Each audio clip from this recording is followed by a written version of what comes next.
ఒక ఒక ఒక బిగ్ స్టార్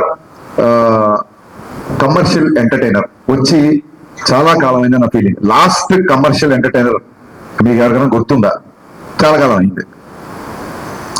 మన తమ్ముడు అనిల్ బ్లాక్ బాస్టర్ కొట్టాడు, మనశంకర వరప్రసాద్. కమర్షియల్ ఎంటర్టైనర్ తో పాటు it's more of family entertainer అని నా ఫీలింగ్. అందుకు నేను అంటున్నా, ఒక స్టార్ హీరో అన్ని హంగులతో వచ్చిన సినిమా, కేవలం ఫ్యాన్స్ మాత్రమే కాకుండా సాధారణ ప్రేక్షకులు కూడా ఎంజాయ్ చేసే సినిమా వచ్చి చాలా కాలం అయింది అని నా ఫీలింగ్. ఫుల్ పెచ్చడిగా పాటలు, డ్యాన్స్లు, డైలాగులు, వీళ్ళతో పాటు ఉండే ఒక హీట్ కాన్వర్జేషన్స్, లవ్ స్టోరీస్, అందులో ఒక entertainment. When I say entertainment, only comedy కాదండి. ఎంటర్టైన్మెంట్ అన్నప్పుడు solid action sequences, solid dialogues, at the same time ఒక అడ్రినలిన్ రష్ ఇచ్చే మూమెంట్స్. డెఫినెట్ గా మిగతా సినిమాలకు ఉన్న రేట్లు మనకి ఇక్కడ తెలంగాణలో రాలేదు. కాబట్టి ఇది ఏ రికార్డు పడుతుంది, ఎంత కలెక్ట్ చేస్తుంది, రూపాయి ఎక్కువ చేస్తుంది తక్కువ చేస్తుంది అనేది నేను చెప్పలేను. ఖచ్చితంగా ఒక విషయం బట్టి చెప్పగలుగుతున్నా, సినిమా చూసిన తర్వాత బా ఇలాంటి సినిమా వచ్చి చాలా కాలం అయింది, ఎంత ఎంటర్టైనింగ్ సినిమా వచ్చి చాలా కాలం అయింది అని చెప్పి పవన్ కళ్యాణ్ గారిని మనస్ఫూర్తిగా తృప్తిగా ఆయన నుంచి ఏమేమి కోరుకుంటారో, హెయిర్ స్టైల్ నుంచి డాన్సెస్ వరకు, డైలాగ్స్ వరకు, ఆయన మాడ్యులేషన్, ఆయన సెన్స్ ఆఫ్ హ్యూమర్, ఒక ఫుల్ బడ్జెట్ పవన్ కళ్యాణ్ గారి సినిమా. నేను ఆ రికార్డు ఈ రికార్డు ఇవన్నీ మనసులో పెట్టుకోలేదు, ఎందుకంటే అది రిలీజ్ డేట్లు బట్టి ఉంటుంది. మనం ఒకటి తెలిస్తే దయ్యం ఒకటి తెలిసిందంటే మేము మార్చ్ 26 రావాల్సిందే, 19కి రావాల్సి వచ్చింది. సో ఆ రిలీజ్ డేట్ని బట్టి సంక్రాంతికి వస్తే ఒక రెవెన్యూ, సమ్మర్కి వస్తే ఒక రెవెన్యూ, మిగతా ఏ సినిమా లేకపోతే ఒక రెవెన్యూ. ఆ రికార్డ్స్ అండి ఎంత కలెక్ట్ చేస్తుంది అనేది మన చేతిలో లేదు. ఎంత ఖర్చు పెట్టి తీయగలుగుతాం, ఎంతలో తీయగలుగుతాం అనేది డైరెక్టర్ చేతిలో ఉంటుంది. ఆ విషయంలో నేను 100% సక్సెస్ అయ్యాను.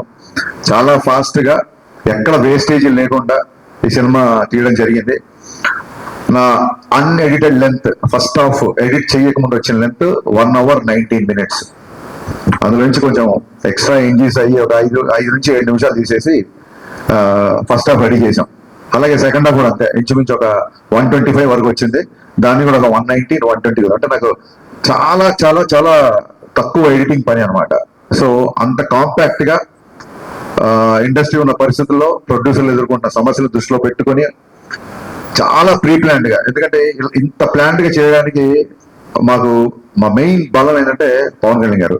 ఎందుకంటే ఆయన పొలిటికల్ షెడ్యూల్స్ అన్ని ఆన్ టైం జరగాలి కాబట్టి మన దగ్గర ఒక అవర్ అట్ అయినా, ఒక 1 day ఇట్ అయినా సరే మొత్తం ఒక చైన్ రియాక్షన్ లాగా, ఒక బటర్ఫ్లై ఎఫెక్ట్ లాగా మిగతా అన్ని దెబ్బతింటాయి. కాబట్టి ప్రాపర్ గా టైం ఇచ్చేవాళ్ళు. మార్నింగ్ 7 o'clock అంటే 7 o'clock ముందే చెప్పేసేవాళ్ళు, అదే టైంకి వచ్చేవాళ్ళు.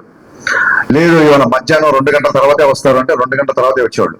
సో దాని మూలంగా ఆయన రాగానే ఎంత ఫాస్ట్ గా ఆయన వర్క్ ఫినిష్ చేయొచ్చు అన్న దిశగా మేము చాలా ప్రీ ప్లాన్డ్ గా చేసుకున్నాం. కాబట్టి అట్ ది సేమ్ టైం నేను చాలాసార్లు చెప్పాను, మళ్ళీ చెప్తాను, మైత్రి వాళ్ళు ఎలా ఉంటారంటే, సార్ ఇది కావాలి, ఇలా ఈ సెటప్ అనుకుంటున్నా, లేకపోతే ఇది అనుకుంటున్నా అంటే ఫస్ట్ క్వశ్చన్ ఎంత కావాలి అంటారు, అంతే. అంతే తప్ప ఎందుకు కావాలి అని అడగరు. ఇలాంటి ప్రొడ్యూసర్లని కాపాడుకోవడం, ఇలాంటి ప్రొడ్యూసర్లు 10 కాలాల పాటు ఇండస్ట్రీలో ఉండడం, వీళ్ళు మరిన్ని సినిమాలు తీయడం అనేది ప్రతి డైరెక్టర్ బాధ్యత, నా స్ట్రాంగ్ ఫీలింగ్.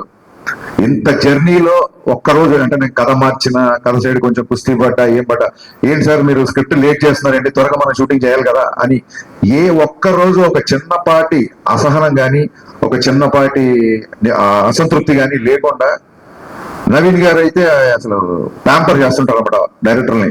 అందుకే వాళ్ళ బ్యానర్ లో, అంటే నేనేదో స్పెషల్ అని కాదు, ప్రతి డైరెక్టర్ నేను అలా ప్యాంపర్ చేస్తుంటారు.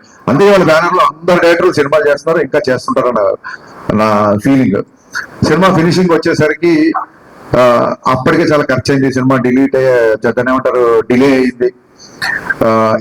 ఈ ప్రాసెస్ లో సాంగ్స్ కి అంత ఖర్చు పెట్టడం అనేది అసలు సహజంగా ఎవరు ఒప్పుకోరు. నేను 500 మంది డాన్సర్స్ అనుకుంటున్నా సార్. ఎత్తర కాలర్ రాగానే కొంచెం ఫస్ట్ థియేటర్లోకి జనాలు రాగానే కొంచెం బాగుండాలి సార్ అంటే 1500 డాన్సర్లు ఇచ్చారు. నేను మామూలు సెట్ అడిగితే వాళ్ళ కెరీర్ లోనే, మైత్రి మూవీ మేకర్స్ లోనే ఎవరు ఏనంత పెద్ద సెట్ వేసి ఇచ్చారు. సార్ చాలా రోజుల తర్వాత పవన్ కళ్యాణ్ గారు డాన్స్ చేస్తున్నారు, పవన్ కళ్యాణ్ గారు చూడాలంటే మరి ఆ సెటప్ కూడా అలాగే ఉండాలి కదా సార్ అని చెప్పి దేగ్లింగే సాలా కానీ, ఎత్తర కాలాలు 2 songs కానీ నేను అడిగిన దానికంటే ఎక్కువ ఇచ్చారు.